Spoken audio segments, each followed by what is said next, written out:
The machine beside the bed let out a long, flat beep. For 3 full seconds, Adaeze Okonkwo was alone with the sound of her own heart refusing to work right. No nurse came running. No family stood by the window. The room was cold, lit only by the blue glow of a monitor tracking a rhythm the doctors would call dangerous. Her fingers trembled toward her phone. Not to call for help, just to see if anyone had answered her last text. 41 missed messages, 41 photos of balloons, of her sister Ngozi in a shimmering gold dress, of her mother laughing with a glass raised high, of her father's arm wrapped proudly around the birthday girl. Not one message asked how her surgery had gone. Not one person noticed she never replied. At 6 that morning, she had been wheeled into an operating room with a blood clot the surgeons said could kill her before nightfall. Before the mask went over her face, she had whispered, "Is my mother on her way?" The nurse had looked at her with a pity Adaeze would never forget and said gently, "No one has checked in. If you're watching this and you already feel your chest tightening, that ache of being forgotten by the very people who were supposed to show up first, comment below and tell us where you're watching from tonight. Because what happened next is going to make you want to hit subscribe before this story is even halfway done. Adaeze was 34 years old, an accountant who had spent a decade quietly propping up a family that never seemed to notice she was holding anything at all. She had paid for her father's truck repairs. She had covered Ngozi's community college tuition twice, after Ngozi dropped out and re-enrolled, with the kind of shrug that suggested consequences belonged to other people. She had wired rent money to her parents more times than she could count, always followed by the same text: "Thank you. God will bless you." God's blessings apparently did not extend to someone sitting beside her hospital bed while a blood clot threatened to stop her heart. She had always told herself this was what family meant. You gave until it hurt, and you didn't complain, because complaining made you the difficult one, the ungrateful one, the one who forgot where she came from. She had believed that story for 34 years. She stopped believing it somewhere between the third beep of that monitor and the moment she saw the 40-second photo arrive. Her mother, mid-laugh, captioned, "Best night of my life." Something in Adaeze went very quiet after that. Not sad quiet. Something colder. 3 days later, she was discharged with a folder of medication instructions and a warning from her cardiologist that another clot could be fatal if she didn't manage her stress. She took a taxi home alone. Nobody offered to pick her up.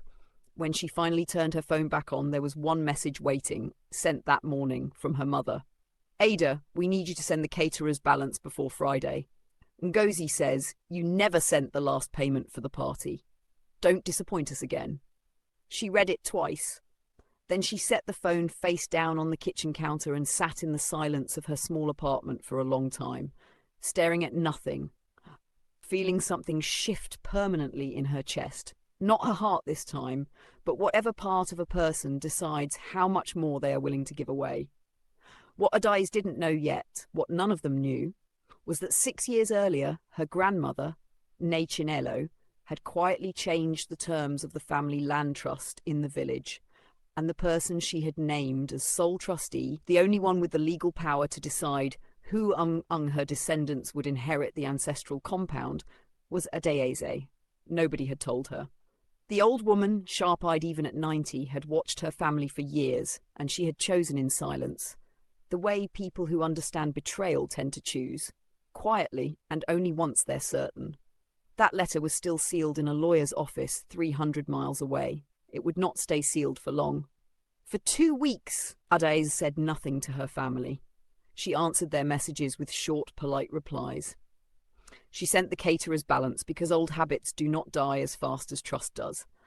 But every night she sat with a notebook and wrote down every name, every unpaid debt, every year she had shown up for people who never once showed up for her.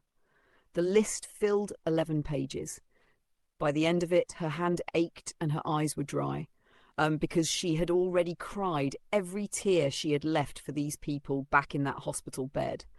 Then her phone rang. It was her father, his voice booming with the same warmth he always used right before asking for something. "Ada, my daughter, we didn't see you at the party. Everything all right?" Not "how was your surgery?" Not are you healing, just we didn't see you, as though her absence had been the strange thing and not the reason for it. I was in the hospital, Papa, she said, keeping her voice even. There was a pause on the line, not concern, but calculation, the sound of a man recalculating a story he'd have to tell the extended family. Ah, you should have told us. Why you never call? I texted 41 times. Silence. Then, quieter, almost annoyed. You know how busy the party was. Your sister only turns 30 once. Something in Adaeze's chest went tight, not with pain this time, but with a terrible clarity. The kind that arrives only once in a person's life and rearranges everything after it. She realised, with the calm of someone finally putting down a weight she'd carried for decades, that her father was not sorry. He was inconvenienced. I understand, she said softly, and hung up before he could hear the sound underneath her voice. If you've ever had a parent explain away your pain instead of apologising for it, you already know exactly what she was feeling in that moment. And if that's you right now, drop a comment and share what you would have said back, because Adaeze's answer wasn't finished. It hadn't even started. 2 weeks after that call, Adaeze drove 4 hours to the small law office of barrister Uzo Adigwe, the man who had handled her grandmother's affairs for over 20 years. She had received a letter, official, formal, requesting her presence for a matter concerning the Chinello family trust. She assumed it was some minor paperwork, a signature needed to release a small inheritance, the kind of thing families argued over for show and forgot about within a year. She was not prepared for what the barrister slid across the desk. Your grandmother restructured the trust in 2019, he said, adjusting his glasses. She named you sole trustee of the ancestral compound, the farmland behind it, and the rental properties in Enugu, full discretionary control distribution to any family member, including whether any distribution happens at all. Adaeze stared at the document, her pulse loud in her ears. Why me? The barrister's expression softened into something like respect. She told me, and I quote, Ada is the only one who gives without keeping score, and that is exactly why she must be the one who finally learns to count. Adaeze sat with that sentence for a long moment, feeling it settle into her like a key turning in a lock she hadn't known was there. Her grandmother had seen it all. Every wired payment, every unanswered call, every quiet sacrifice nobody in the family had bothered to notice, and had made a decision 6 years in advance, long before Adaeze herself understood what was happening to her. There's one more thing, the barrister added, sliding a second folder across the desk. Your grandmother left specific conditions. You are required under the trust to formally notify each family member of their status before any transfer or exclusion takes effect. In writing. In person, if possible. Adaeze looked up sharply. She wants me to tell them. She wants them to hear it from you, the barrister said. Not from a letter. Not from a courtroom. From you. That was the moment the story stopped being about hurt and started being about reckoning.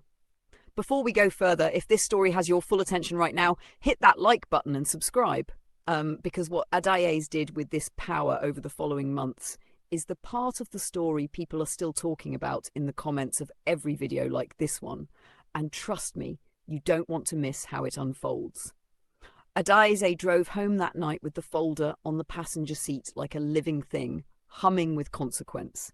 She did not sleep. She sat at her kitchen table until 4 a.m., rereading the trust documents, running numbers she already understood better than anyone in her family ever could. Because she was the accountant, she was always the one who understood the numbers, and no one had ever thought to ask what she understood about people. The compound in the village was worth more than her father's entire life savings. The rental properties in Enugu generated income that had, for years, quietly supplemented her parents' lifestyle without either of them knowing the true source. Her grandmother had structured small gifts from those same properties for over a decade, gifts her parents had accepted without question, assuming it was simply the old woman's generosity. It wasn't generosity, it was testing, and they had failed every single test. Adaeze thought about Ngozi's party, the caterer, the gold dress, the balloons that spelled out her sister's name in letters 3 feet tall, and did the math almost without meaning to. It had cost nearly as much as 2 years of the rent money Adaeze had quietly wired to her parents. Money she had scraped together while working 60-hour weeks. Money she had never once asked to be repaid, because she believed love didn't keep a ledger. Her grandmother had believed otherwise. Her grandmother had kept the ledger for her. For the first time since the hospital, Adaeze allowed herself to cry, not from grief, but from something that felt uncomfortably close to relief. The strange relief of finally being seen by someone, even if that someone had already passed on and left the seeing behind in a folder of legal paper. She called a family meeting for the following Sunday. She did not tell them why. She only said, "Come. It's important. All of you." They arrived at her small apartment with the easy confidence of people who had never once doubted their place in her life. Her father in his good church jacket, her mother with a Tupperware of jollof rice she hadn't been asked to bring, and Ngozi scrolling through her phone, barely glancing up to say hello. None of them asked how she was healing. None of them noticed the fading yellow bruise still faintly visible on the inside of her arm where the IV had been. Adaeze let them settle. Let her mother fuss over the small kitchen. Let her father comment on how she really should get a bigger apartment. For a woman your age, people will start to ask questions. She let all of it wash over her the way rain washes over glass, visible but no longer able to get inside. Then she set the folder on the table. Grandma Nay changed the trust before she died, she said, and watched 3 faces shift in real time from mild irritation to sharp, sudden attention. She made me trustee, full control over the compound, over the properties in Enugu, over all of it. Her mother's spoon stopped halfway to the bowl. "What do you mean, control?" "I mean, I decide who inherits what," Adaeze said quietly, "and who doesn't." The silence that followed had teeth in it. If you think you know where this story is going, comment your prediction right now before you keep watching. Because half the people who've seen this story already say they never saw the next part coming. Her father recovered first, the way men like him always did, smoothing his voice into something warm and reasonable. "Ada, this is good news for the family. We should discuss together as a family how to divide." "There's nothing to discuss," Adaeze said. "The trust requires me to notify each of you individually of your status. That's what this meeting is." Ngozi finally looked up from her phone, something uneasy flickering behind her eyes for the first time. "Status? What status?" Adaeze opened the folder, but she didn't need to read from it. She had memorized every line the night before, turning the words over like stones in her palm until they'd worn smooth. "Papa," she said, "you're removed as a beneficiary. Effective today." The room seemed to lose its air all at once. Her father's jaw worked, no sound coming out, his face cycling through disbelief, then anger, then something that might have been fear. "You cannot do this," he finally managed. "I am your father." "You didn't come to the hospital," Adaeze said, and her voice did not shake, not once, though something inside her chest ached like an old wound reopening. "I almost died, Papa, and you called 2 weeks later to ask why you didn't see me at the party." "That's not..." He stopped. He had no ending for that sentence because there wasn't one. Her mother reached for her hand across the table, and for one fragile second, Adaeze almost let her take it, almost let the old pull of "she's your mother, she gave you life, you owe her everything," pull her back into the shape she'd always occupied in this family. But then her mother spoke, and the illusion shattered clean through. "Ada, be reasonable. Your sister needs this more than you do. You have your job, your independence. Ngozi is still finding her way." "Ngozi is 30 years old," Adaeze said softly. "I paid for her college twice. I have been finding her way for her since she was 19. "That's family," her mother said, as though the words explained everything, as though they always had, as though Adaeze should already understand that her sacrifices were simply the price of a ticket she'd never agreed to buy. "No," Adaeze said, and something in her voice made even her father go still. "That's exploitation with better lighting." Ngozi's face had gone pale. "Ada, please. I know I haven't been. I know things have been unfair. But you can't just cut us all off. We're your family." "You're the family that left me alone in a hospital bed while you posted party photos," Adaeze said. "I checked the timestamps," Ngozi. The photo of you blowing out candles was posted at 6:47 p.m. My surgery ended at 6:15. Nobody even asked the nurse how it went. The room fell into a silence so complete that Adaeze could hear the refrigerator humming in the kitchen, could hear her own pulse in her ears, could hear, underneath it all, the small cracked sound of her mother beginning to cry. Not from guilt, Adaeze would realise later, but from the sudden dawning terror of losing access to a resource she had never once thought to appreciate a person. "You'll regret this." Her father ate this, standing so fast his chair scraped hard against the floor. "When you're old and alone, don't come crying to us." "I was already alone, Papa," Adaeze said. "In a hospital bed 3 weeks ago. I survived it. I think I'll survive this too." They left without another word, her mother's Tupperware forgotten on the counter, the jollof rice going cold beside the folder that had just rewritten all their futures. That night, alone again, Adaeze expected to feel triumphant. Instead, she felt hollow, scraped out, the way a house feels after everyone has finally moved their furniture from rooms you didn't realise were so empty underneath. She sat with that hollowness for a long time before she understood it wasn't regret. It was grief. Grief for the family she'd wanted them to be, not the ones they actually were. If this story has made you feel something real tonight, don't scroll past without telling us in the comments, because the hardest part of Adaeze's decision wasn't cutting them off. It was what she discovered 3 weeks later, and it changed everything she thought she understood about why her grandmother had chosen her in the first place. The call came from an unfamiliar number on a Tuesday afternoon, while Adaeze was reviewing quarterly reports at her desk. The woman on the other end introduced herself as Adaeze's second cousin, Chiamaka, someone Adaeze had met perhaps twice in her life at distant family funerals. "I heard what happened," Chiamaka said carefully. "I think there's something you should know about your grandmother and about your father." Adaeze's stomach tightened. "Go on." What Chiamaka told her over the next 20 minutes rearranged the story Adaeze thought she'd already finished writing in her head. Her grandmother, it turned out, had not simply been rewarding Adaeze's generosity and punishing her family's neglect. Years earlier, Nationello had discovered that Adaeze's father had been quietly siphoning money from the rental properties in Enugu, money meant to be held in trust for all 3 of his children, including a younger brother Chidi, who had died as a teenager in an accident their father had never fully explained to anyone. An accident that had happened while Chidi was supposed to be under his father's supervision. Adaeze sat frozen at her desk, the quarterly report blurring in front of her. She had a brother no one had ever mentioned, a brother whose death her father had apparently spent decades quietly burying under silence and misdirected money. "Your grandmother never trusted your father again after that," Chiamaka said gently. "She watched him for years. She watched how he treated you, how he let you carry everyone while he took credit for holding the family together. I think, in her own way, she was trying to protect you from becoming what he already was."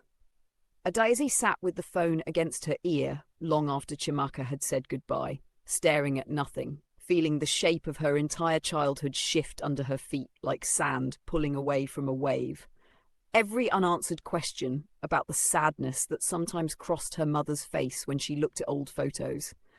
Every time her father had gone quiet and unreachable for days, always in the same week each year, a week Adaeze had never understood until now. Every small, strange gap in a family history she had never thought to question, because children rarely question the shape of the only world they've ever known. She had spent her life trying to earn a place in a family that had already been broken long before she was old enough to carry any of it, and somehow, without knowing why, she had spent 34 years quietly paying the debt for a tragedy that was never hers to repay. That night she didn't cry. She sat very still in the dark and let herself feel the full, staggering weight of it. Not anger this time, but something closer to sorrow for the boy she'd never known, the brother whose absence had shaped a family without ever once being spoken aloud. If you're still here, still watching, still feeling the weight of everything Adaeze is carrying, like this video right now, because what she chooses to do with this truth in the final chapter of her story is the reason people are calling this one of the most powerful family reckonings they've ever heard. She went back to the barrister the following week, and this time she asked a different question. Not what do I own, but what do I owe? Uzo Adigwe listened patiently as she explained what Chiamaka had told her, and when she finished, he opened a drawer and retrieved one final envelope sealed with her grandmother's handwriting across the front. For Ada, only if she asks the right question. Inside was a letter written in her grandmother's careful looping script, and Adaeze read it standing in that small office with her hands trembling. My dear Ada, if you are reading this, then you have already learned about your brother, and I am sorry it could not come from me while I lived. Your father was never a bad man, only a broken one who chose silence over truth. And silence has a way of becoming its own kind of harm. I did not give you this trust to punish him. I gave it to you because you were the only one in that family who never once asked what you were owed. And a family that forgets to ask that question eventually forgets how to give anything back. Use this not as a weapon, Ada, but as a mirror. Show them what they became. Then decide, with your own heart, and not with mine, what kind of family, if any, you still want to build. Adaeze folded the letter with hands that would not quite steady and understood, finally, the true shape of what her grandmother had left her. It was never really about the land or the money or even the reckoning. It was about the chance to choose freely, without the old debts of guilt and obligation pressing down on every decision, the first real choice she had ever been given in her entire life. She did not restore her father's inheritance. Some silences, she decided, were too heavy to simply forgive because a name was owed. But she reached out to Ngozi one final time, not with money, not with an inheritance, but with the truth about their brother, because she understood now that her sister had grown up in the same broken silence, shaped by the same father, and had perhaps never truly been given a fair chance to become someone different. Whether Ngozi would use that truth to grow, or bury it the way their father had, was no longer something Adaeze could control. She had learned, finally, at 34 years old, in a hospital bed, and then in a lawyer's office, and then in her grandmother's careful, aching handwriting, that love without boundaries wasn't love at all. It was just another name for disappearing. Adaeze kept the compound. She restored it slowly over the following year, turning part of it into a small guest house for women in the village who needed somewhere safe to land. A quiet tribute to a grandmother who had seen her clearly when no one else had bothered to look, and to a brother she never got to meet, whose absence had finally, after all these years, been allowed to exist out loud. She still thinks of her father sometimes in the quiet hours before sleep, and the ache has never fully disappeared. But she has learned that some doors close, not out of cruelty, but out of necessity, because a person can only hold a family together for so long before they realize they were never standing on solid ground at all, only on the weight of their own unacknowledged sacrifice. Before you go, subscribe, share this story with someone who needs to hear it tonight, and tell us in the comments the biggest lesson you're taking from Adaeze's journey. Because if there's one thing her grandmother understood, and one thing this story leaves behind long after the screen goes dark, it's this. The people who truly love you will never need to be reminded that you exist. And the moment you stop begging to be seen is the moment you finally learn what you were worth all along.